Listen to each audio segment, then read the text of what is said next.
Imagine lying in bed at 2 a.m., wide awake, replaying a conversation from 3 years ago, word by word, pause by pause, syllable by syllable. Not because something terrible happened, not because lives were at risk, but because you said yeah, totally, when you meant something else entirely.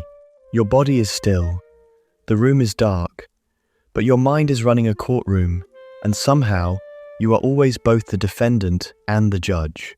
You keep rewinding to the exact moment you laughed too loud, or went quiet too soon, or chose the wrong word in front of someone whose opinion you barely even value anymore.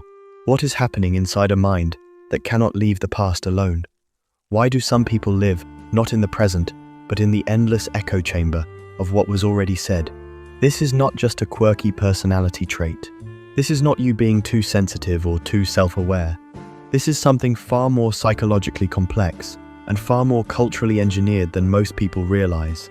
Look around at the people you know, the brilliant ones, the empathetic ones, the ones who seem the most emotionally intelligent. They are often the ones most tormented by conversations that ended days, months, or decades ago. There is a hidden epidemic running through the minds of deep thinkers and high-functioning people. A silent loop that drains energy, distorts memory, and quietly rewrites identity from the inside out. This phenomenon has a name.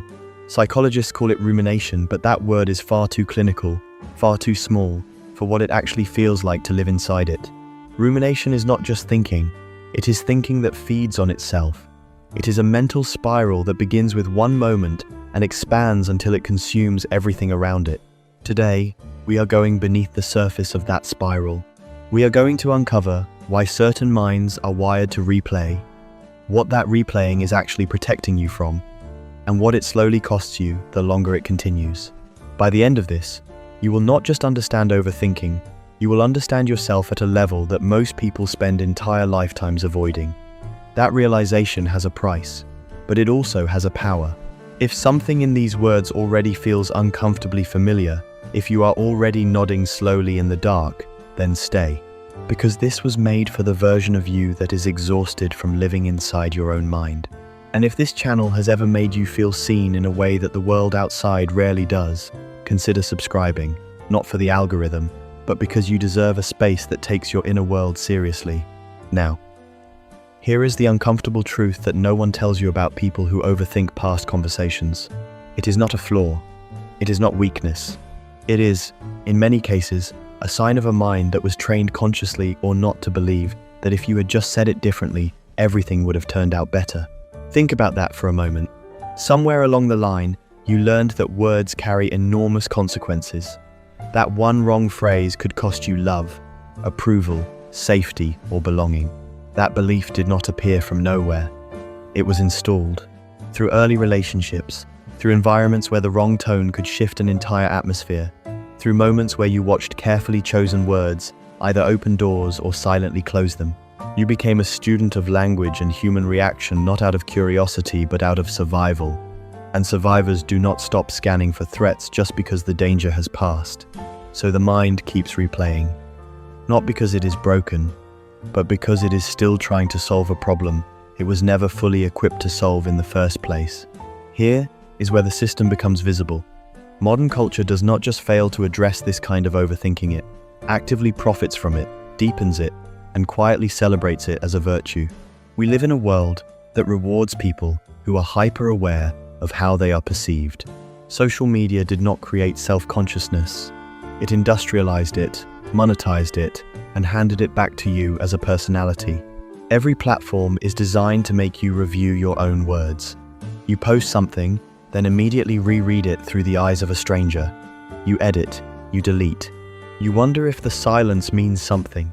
The technology mirrors the internal loop you were already running and then amplifies it at a scale that no previous generation in human history has ever had to endure.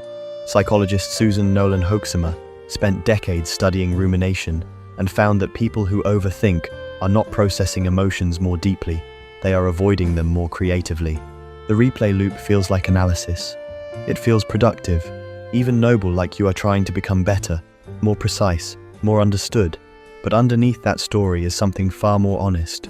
Replaying a conversation is often a way of postponing the one feeling you are not ready to face. The feeling that perhaps, in that moment, you were not fully accepted for exactly who you are. That is the psychological core of it. Not perfectionism, not anxiety, though those are present. The deepest engine of conversational rumination is the quiet, devastating fear of being fundamentally unacceptable to other people. Ask yourself this: when you replay a conversation, are you searching for what went wrong, or are you searching for proof that you are still worthy of connection despite what went wrong? That question changes everything. Because if it is the latter, then no amount of mental rewriting will ever satisfy the search. The loop continues not because the answer is hidden, but because the answer you need cannot come from memory. There is also a cultural dimension here that we rarely examine honestly. Many of the people most prone to this kind of overthinking grew up in environments that were emotionally unpredictable. Homes where the mood could shift without warning. Relationships where approval was conditional and silence was loaded. Childhoods where reading the room was not a social skill, it was a daily necessity for emotional safety. When a child learns to survive by becoming exquisitely sensitive to tone, word choice, and facial micro-expressions, that child becomes an adult who cannot turn that sensitivity off, even in safe rooms. You did not develop this pattern because something is wrong with you. You developed it because something was working in you, a deep intelligence that kept you connected to people who were difficult to reach. But here is the internal conflict that quietly tears at people who live this way. Part of you knows the conversation is over. Part of you knows the other person has probably forgotten it entirely, and yet you cannot stop. That gap between what you know rationally and what you feel compulsively is one of the most exhausting places a human being can live.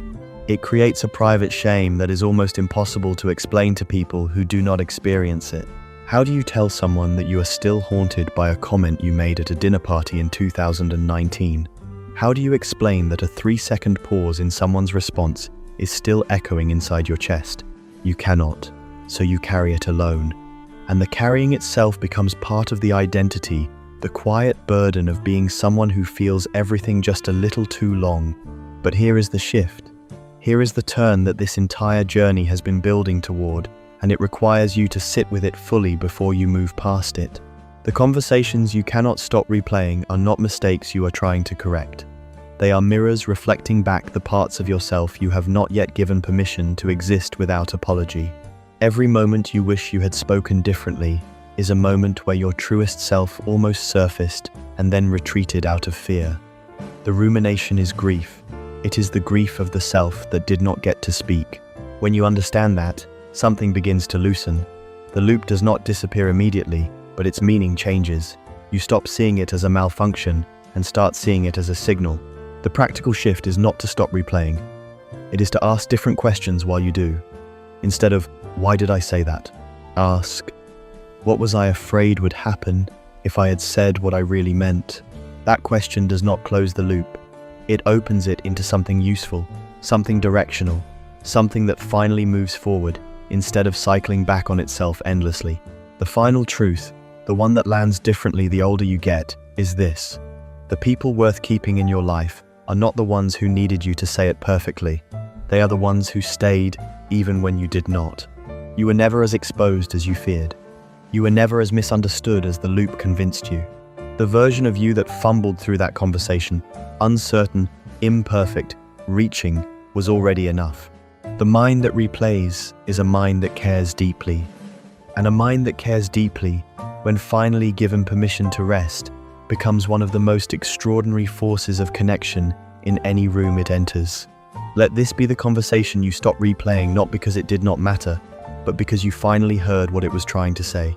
If something in this resonated in a place words rarely reach, share it with someone whose mind never seems to quiet down. Leave a comment with the conversation you are ready to finally release. And if no one in your life has told you lately your depth is not a disorder, it is a gift the world has not yet learned how to hold.